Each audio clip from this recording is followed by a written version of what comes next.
JDU दफ्तर में तो पटाखे भी फोड़े जाने लगे जब ये कहा जा रहा है कि 4 करोड़ में से अभी 1 करोड़ भी पूरे नहीं गिने गए हैं। वैसे में पटाखे छोड़ देना ठीक है क्या यादव साहब?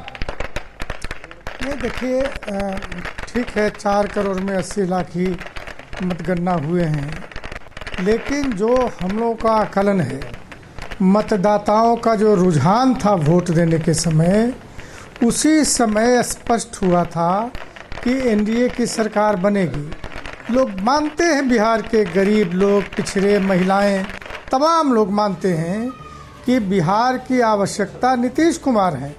जिस प्रकार लोगों की जान माल की सुरक्षा दी, बिहार का विकास किया, योजनाओं को उनके घर तक पहुंचाया, तो बिहार के लोग समझते थे कि नीतीश कुमार के जाने के बाद हम लोगों को बहुत प्रताड़ित किया जाएगा, बहुत तकलीफ होगा। इस आधार पर चुपके से, भय तो हो ही गया था बिहार में, लेकिन चुपके से लोगों ने जाकर वोट डाला, ये हम लोगों को मालूम हुआ था और इसी आधार पर हम लोग कह भी रहे थे। और 4 करोड़ काउंटिंग होगा तब भी एनडीए नीतीश कुमार के नेतृत्व में सरकार बनेगी।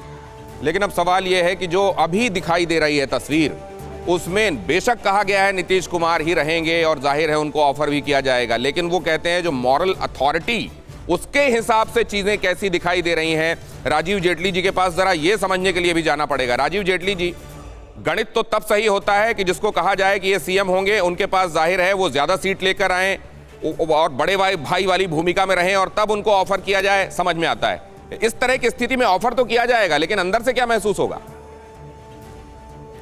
देखिए, भारतीय जनता पार्टी ने एक बात बहुत स्पष्ट कर दी थी इन चुनावों से पहले कि चाहे हमारी सीटें ज़्यादा आएँ, मतलब ये एहसास हमें था कि भारतीय जनता पार्टी की सीटें ज़्यादा आएंगी, और चाहे हमारी सीटें ज़्यादा आएँ लेकिन हमारे मुख्यमंत्री नीतीश कुमार जी होंगे। ये बात है, एक ईमानदार गठबंधन का मुझे लगता है इससे बेहतर स्वरूप नहीं हो सकता कि एक बड़ी पार्टी, राष्ट्रीय पार्टी जिसकी सीट भी ज़्यादा आ रही हों, उसके बावजूद अपने गठबंधन धर्म निभा रहे हैं और निभाते चले जाएंगे।